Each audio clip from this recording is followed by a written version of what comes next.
What's up, family? I didn't realize the last video or any video was going to cut off at that 15-minute mark. And I didn't mean to be so long-winded. So let me jump right into this. So let's start bullet points. Why would God, one, make us suffer the most, have the most malefic lives, live in ghettos, create guns for us, right? Create traps for us, right? Put us in a country where we've been stolen from by the government, primarily during the time period where most of the whites were racist in this country, right? And they took tax money and money from blacks and everybody else and then built communities and homes exclusively for white people. At that time period, they did that, right? That's theft. That's thievery. So when I'm looking at black people looting and killing and stealing and shooting and shit, that's what we're supposed to be doing. How can you steal something that belongs to you? The government's been stealing from us since the inception of the country. Like, think about it. And then you say, you don't study white people like I do. So a white man's most dominant ability to destroy his enemy is his use of words and language to control the mind of the masses. I haven't even got into detail about how special white men are with creating dictionaries. They're called lexicographers. That means every word in your brain that you know, every concept in your consciousness that you know was created by some savage ass white boy. You've had to go into a dictionary and look up the word and the meaning and the capacity of the word. You didn't get that from a black guy. You got that from a white guy. And white people have dominated the entire world with their words. There's over 600,000 words in the English dictionary. They even created legalese as a speed advantage to trip up people, right? Using words. The legal system is nothing more than weaponized words. That's how they weaponize their words. They destroy you legally through paperwork. This is the white man's, he mastered this shit. Give him his credit. You don't judge him the way you judge black men. You judge him based upon the moon, the rays from the moon, right? And the moon, both sutras for writing and documenting, they come from the moon. So white people have a word advantage, a speed advantage over the rest of the world. That's why I was telling y'all. They built their established kingdoms faster than any race of people ever did in history. White people did that. And the number way they destroyed their enemy, it wasn't on the battlefield. It was through their words. And remember, words are important, right? Holy spirits and deities and gods that have been manufactured throughout time, they all start with the word.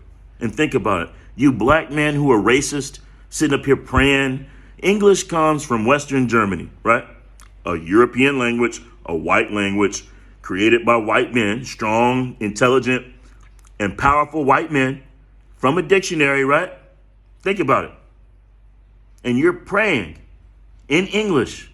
So every word in your consciousness has a consciousness of a white man. How are you going to be racist against him using his language to pray? How are you going to agree to the 10 commandments of stealing when he has a word system called the legal system of America, stealing from all the people now, but initially only stealing from black people? And then you're going to agree, oh, thou shalt not steal. Thou shalt not. What the fuck did Jesus do about that? What did he do? You didn't learn that from Jesus. You learned that from your brother Elias, right? And I learned that from my teachers and my gurus, some of whom were what? I got a savage ass guru who's a Hasidic Jew. So powerful, you wouldn't even know he was a Hasidic Jew. When you look at him, you're going to see a black man, right? But it's really a Hasidic Jew in disguise. Very powerful spiritual beings I've been around. Maybe I'm talking too much.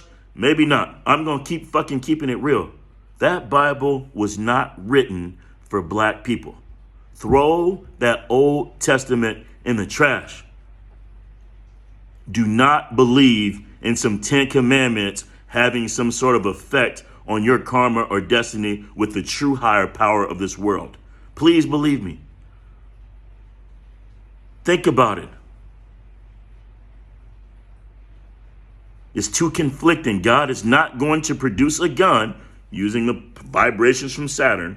He's not going to create a hood using the vibrations from Saturn. He is not going to create all these laws that pin pin time in prison, five times the length than any other race, especially the white race, on a black people only. Like, come on, man. Wake the fuck up. If Jesus can't do anything about that, why are you praying to him? And then on top of that, another thing that fucking bothers me about black men and Jesus, if you're following Jesus from the Bible, again, he didn't like women and he didn't have children. And I'm not trying to be disrespectful, but what deity can help me or any man in this universe who doesn't like women and doesn't have any children? Think about that. That Bible was not written for us. It never was. It was nothing more than a control tactic by some savage ass, respectable, salutable, and dominant white men. And I respect the fuck out of those white men, because the more and more and more I employ the savagery that they use, I find the more dominant I am in any sort of field that I'm involved in. And it all starts with words. So stop this racist bullshit. We need white people. We need Hispanics. We need everybody. But that Bible, that Bible and religion and shit, you can go get the smartest, the most talented and experienced spiritual person you know. I put money on it. Everybody on my friends list. If you guys got to argue or you want to stand ground or something against what I'm saying, go get the smartest religious and spiritual experts you know. And I put money on it that I shit on them. I guarantee you I will break every concept that person has in their brain. So there is nobody in your consciousness that's going to come with more knowledge and be able to stand on it next to a nigga like me. And that's how much love I have for the people around me, especially my friends. And I stand on that. 10 toes down, I stand on that.